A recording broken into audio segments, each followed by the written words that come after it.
Hello दोस्तों, study point GR में आपका स्वागत है। आप सब कैसे हैं? उम्मीद करता हूँ आप सब ठीक होंगे, अच्छे होंगे। तो दोस्तों आज हम आपको बताने वाले हैं, आज हम पढ़ने वाले हैं दोहा किसे कहते हैं, दोहा क्या होते हैं, चौपाई क्या होते हैं, इनकी कितनी मात्रा होती हैं, कितने चरण होते हैं, रोला क्या कहलाता है दोस्तों, उल्लाला किसे कहते हैं, गीत का किसे कहते हैं, हरि गीत का किसे कहते हैं। तो इन सबको हम एक ही वीडियो में जानेंगे। तो दोस्तों ये भी बताएंगे 10th क्लास में एमपी बोर्ड के 10th क्लास में हिंदी में कौन से इम्पोर्टेंट हैं जो कि एग्जाम में आने वाले हैं, या दोहा, चौपाई, गीत का, इनमें से क्या चीज़ है जो इस बार एग्जाम में आने की संभावना है। तो दोस्तों बने रहिएगा वीडियो के लास्ट तक। अगर आपने अभी तक चैनल सब्सक्राइब नहीं किया है तो हमारे चैनल को सब्सक्राइब करके बेल आइकन प्रेस जरूर करें। चलते हैं दोस्तों अपने वीडियो की तरफ।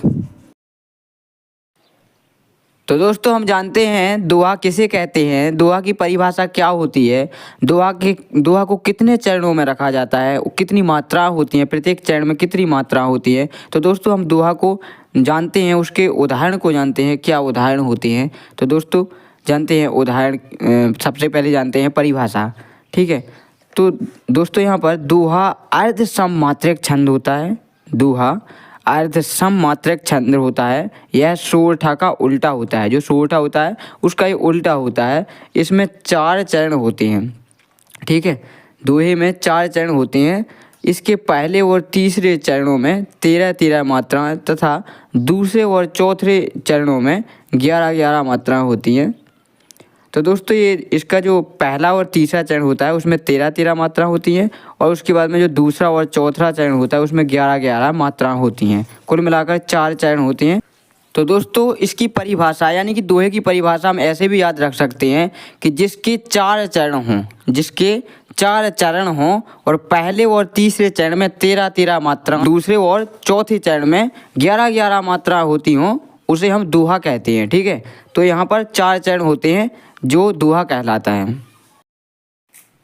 तो दोस्तों अब हम जानते हैं कि दोहे का उदाहरण क्या होता है। तो दोस्तों दोहे के हिसाब से आप जानते ही हो कि जैसे कि कबीरदास जी ने कई प्रकार के दोहे लिखे हुए हैं, हमने पढ़े हैं, और रामचरितमानस में भी कई दोहे मिलते हैं। तो जैसे जो दोहे होते हैं वही दोहा कहलाते हैं, और उन्हीं को हम उदाहरण के तौर पर लिख सकते हैं। जो भी आपको दोहा आता हो, जैसे कि श्री गुरु चरण सरोज रज, निज मन मुकुर सुधार, बरनो रघुबर विमल जस, जो दायक फल चार। तो दोस्तों आप बताइए ये दोहा कहाँ का है, किस जगह पर लिखा गया है, तो आप बता सकते हो। तो ये दोहे का उदाहरण हो गया। तो दोस्तों अब हम चलते हैं चौपाई की तरफ।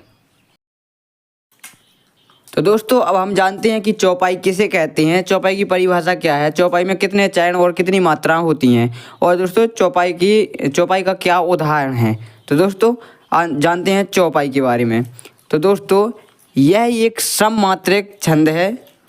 चौपाई की परिभाषा बता रहे हैं, यह एक सममात्रक छंद है। इसके प्रत्येक चरण में 16-16 मात्राएं होती हैं। इसके 2 चरण होते हैं और प्रत्येक चरण में 16-16 मात्राएं होती हैं, तथा अंत में 2 गुरु होते हैं अंत में, ठीक है। तो दोस्तों चौपाई में 16-16 मात्राएं होती हैं और 2 चरण होते हैं, ठीक है, और यह एक सममात्रक छंद होता है, ठीक है। अब जानते हैं चौपाई के उदाहरण के बारे में। चौपाई का उदाहरण क्या है।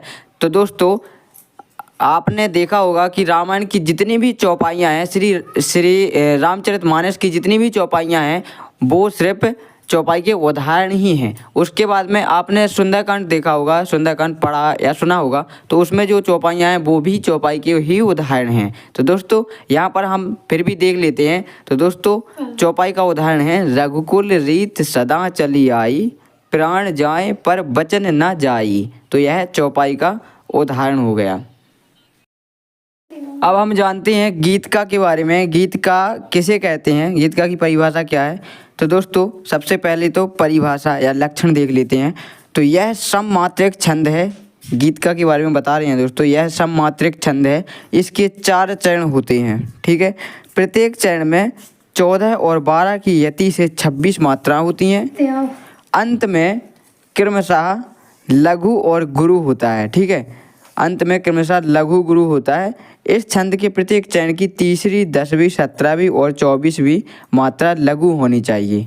तो दोस्तों यह तो हो गया गीतका का लक्षण या परिभाषा समझ लीजिए गीतका की। अब देखते हैं हम गीतका का उदाहरण।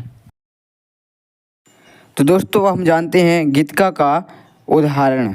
तो उदाहरण में देखिएगा दोस्तों, पुष्प नभ उद्यान का सबसे अनोखा अति भला, पुष्प नभ उद्यान का सबसे अनोखा अति भला, क्या हुआ मुरझा गया था नोच कर उसको भला, सुख सुख सुना है इस जगत में बस दुखों का ढेर है, सुख सुना है इस जगत में बस दुखों का ढेर है, और 4 दिन की चांदनी है फिर वही अंधेर है। तो ये हो गया दोस्तों गीतका का उदाहरण।